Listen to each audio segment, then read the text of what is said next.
Hey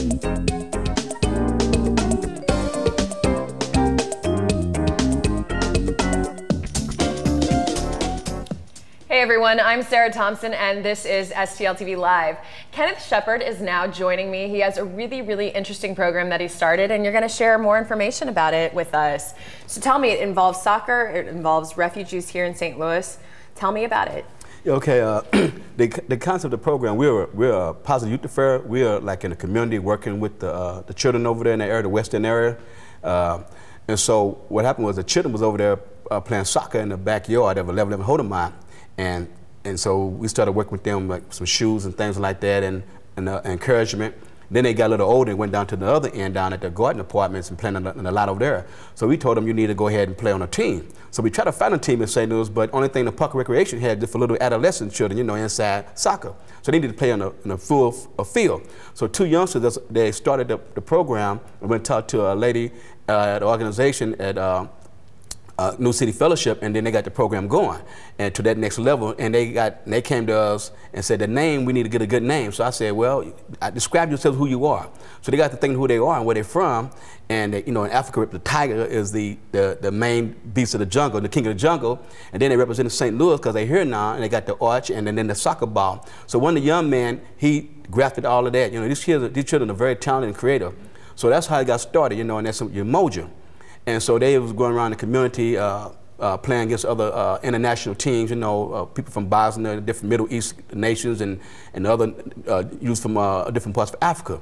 So then they got connected with the team called ISA, International Soccer Academy. Okay. And that's when they got their really rigid training, you know, through Nando Fernandez. He's a pro soccer player.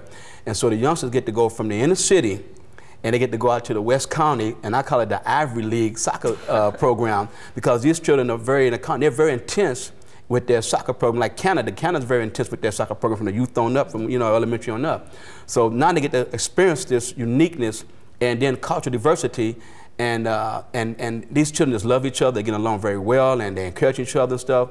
And these youngsters that come from those parts of Africa get to see the better side of life now over in America because of that. Because see, over in Hold'em mine and the Elsel area, it's known as the hood, and there's a lot of shooting, a lot of violence and gang activities, and a lot of issues over there. But these youth get to go out and see the better side of life. So now they have ambitions to go to college.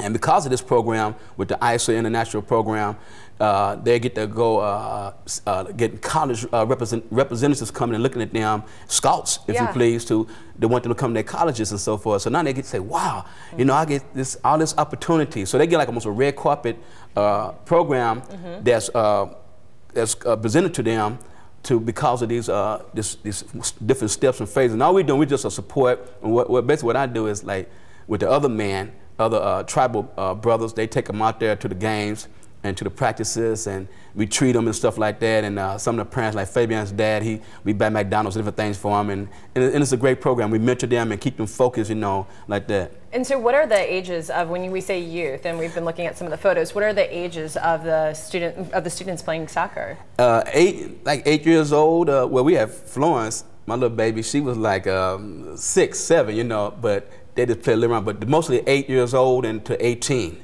you know, and they have different teams, you know, they have the junior teams, junior academy, they have even the girls college level players up to 18, and then you got the high school boys and girls program.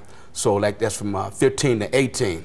Then the juniors like again from like 12 or 8 to 12, 8 to 14. So it's a very unique program. I mean, numerous of children. And can I say that the main thing we hear is to try to encourage people that's in the inner city to find out about these programs and get your children into that, because in the city schools, they play and it's over with. So in the county schools, they play and they go to this year-round training program. So when they come back to school, they're ready, you know, they're drilled and trained and coached and they're ready to play. And so now, I don't know if we're getting ahead of this, but the youngsters now, because of the program, at Soden International Study School over on Union in the city, they was lacking a lot of players last year. It was a lot of, you know, the racial, not the verbiage, the language communication was very, very hard. But they did good. They went to the semifinals or whatever. But now the coach Coach Redmond, he's a science teacher at Sodan, and I've seen him, matter of fact, interviewed at this network. And he got over 20 players now. Well, that's wonderful. That's wonderful here. I want to hear a bit more about how you, like if you have any background in soccer, because this really just shows you what just finding something that you're interested in and wanting to help others can turn into. So we're going to talk more with Kenneth and meet another guest who is actually working with him with the Umoja program. So stay with us after this break on STL TV Live.